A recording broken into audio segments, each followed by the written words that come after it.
came up, it was my wife who said yes every time. Just to be aware of that. So, but congratulations to you and to your family. It's a great experience. You have a career you should be very proud of. And would you like to say a few words?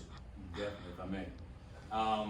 It has been definitely an interesting road, and I guess since I had the opportunity to teach the procedural justice class, you all have gotten to learn a little bit more about me, and I must say that that's one of the things that I will tell everybody as you go up through the ranks. One of the things that I look at that I could have done better is to stay a little bit more engaged with everyone, because the higher you go, you got different priorities, and we get caught up in our different things. And that was one thing. It was an officer that worked for me when I was a sergeant, and he called me. You know how you get these people that are in the agency, and you know, you have all these little whispers. Sometimes whispers aren't good, but this officer just said, hey, nobody really knows you. They need to get to know you. And so it was very good that when I got a chance to teach, we had 433 people that have gone through the procedural justice class so far. And I'll tell you all, procedural justice is a lot bigger than this agency. The principals that are there last, and they working inside the agency and outside the agency.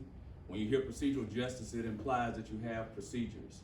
And what we have is an outstanding team here at Fort Lauderdale. The processes, the review process that we have before we put processes in place is there. Everybody here is a valued team member. Everybody here is an outstanding professional.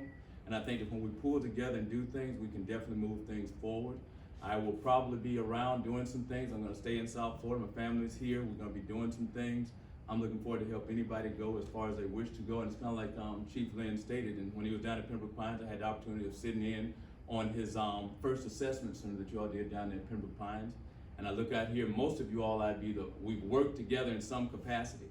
And so it's good seeing people and looking at the retirees. Now, Nina and I go way back to Sistrunk Corridor Bike Patrol now.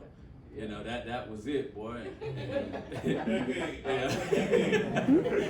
know, and it's interesting when we have these talks, each one of us can have stories. And like people say, it's I feel truly blessed to be able to retire, because a lot of people separate without the ability to be able to retire. And it's good to be there, and it's a little bit overwhelming sometimes when you think about things that we've done. But this community needs us. The things that are happening in society, they need us out there being the professionals that we are. And I do recognize the racial tensions, but as I tell everybody that when I speak, I say a lot of times we have good officers no matter what color, creed that you come from.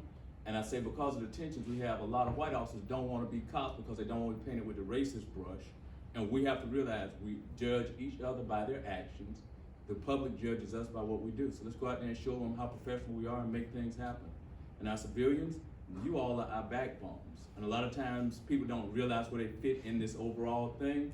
But when you figure out where you fit in the pie is a little bit better. So I really appreciate all the civilian staff that's been here, some support staff as we've worked and we've helped each other get to where we need to get. We are a whole team. Everybody has an important role. So let's get out there and make it happen. If y'all need me for anything, I'll be around. Thank you.